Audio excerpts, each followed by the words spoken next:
Saya pernah punya pengalaman soalnya. Saya buka toko, waktu itu di Kalibata, jual kacang-kacang, segala macam, kismis gitu. Jadi makanan seperti ini. Saya kasih teman-teman pegawai di situ, saya bilang, ini saya izinkan untuk makan, tapi seperti ini. Saya tuliskan kadarnya. Ya. Tapi ini tidak boleh lebih daripada itu. Karena ini kita lagi dagang, gitu kan. Karena lebih daripada itu nanti bisa bungkus, bawa pulang, habis juga nggak dagang nanti kan. Nah rupanya, saya amanahkan kepada seseorang, kalau dia omongannya luar biasa. Seperti orang yang sudah paham agama. Omongannya luar biasa, dalil-dalilnya banyak. Saya percayakan, silakan ini kasir dipegang gini-gini sudah. Nah supaya terbongkar banyak hal yang terjadi pada dia. Dia tulis buat kartu nama, dihapus alamat toko. Jadi kalau ada setiap pembeli datang dikasih kartu nama dia, boleh order sama dia langsung. Karena dia sudah tahu supplier-supplier tempat kami beli, maka dia langsung ambil dari supplier untuk kasih kepada konsumen-konsumen. Berkhianat ini. Tidak boleh kita kerja di situ kemudian kita lakukan itu ya. Saya tidak tahu, ayah saya kebetulan datang duduk di kasir, ditemukan kartu nama itu. Panggil Khalid, sudah tahu? Enggak, saya enggak tahu. Saya panggil dia, kenapa antum buat kartu nama begini? Nggak bisa ngomong. Tapi ada yang lebih parah lagi. Jadi ada banyak hal yang dilakukan akhirnya kebongkar. Saya berhentikan, sudah akhi antum jalan saja. Ini lebih baiknya ini tidak bisa. Kalau nggak amanah begini nggak mungkin. Karena saya percayakan uang segala macam. Tapi subhanallah ada orang begitu, tidak sadar.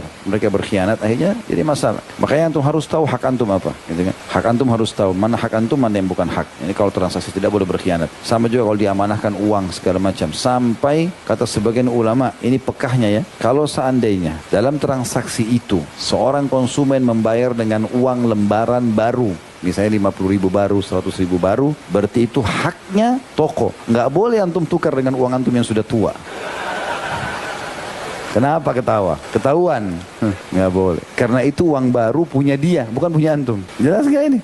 Jadi nggak boleh. Ini semua teman-teman harus hati-hati, peka. Ya, apapun itu sifatnya. Kantong kresek walaupun kecil, sederhana, harganya cuma murah. Itu Ustaz kalau dibeli offset banyak, mungkin satu lembar kenanya cuma 200 rupiah segala macam. Ya yang punya mungkin tidak peduli. Nggak. Tetap antum tidak boleh ambil. 200 rupiah pun berdosa. Kata Nabi SAW, masalah pengkhianatan harta rampasan perangnya. Siapapun yang mengambil harta rampasan perang sebelum dibagi maka akan jadi api neraka buat dia. Kata sahabat, ya Rasulullah, bagaimana kalau cuma tali sendal? Walaupun tali sendal ya Rasulullah. Kata Nabi SAW, walaupun hanya secuil diambil dari batang pohon yang tidak berguna atau pohon dari arak. Ya. Jadi kalau ada batang pohon, ranting, dicuil sedikit, tetap itu sudah cukup masuk dalam api neraka. Apalagi yang lain. Jadi jangan. Kresek pun jangan. Izin, saya mau pakai ini bisa nggak? Biasakan antum peka. Itu namanya muru'ah. Muru'ah itu menjaga kehormatan hubungan dengan Allah. Jadi kita tahu ini halal atau tidak, bukan masalahnya orang ini suka atau tidak, atau dia lihat atau tidak. Semua itu harus diketahui. Gelas, sendok, yang mana antum diizinkan pakai,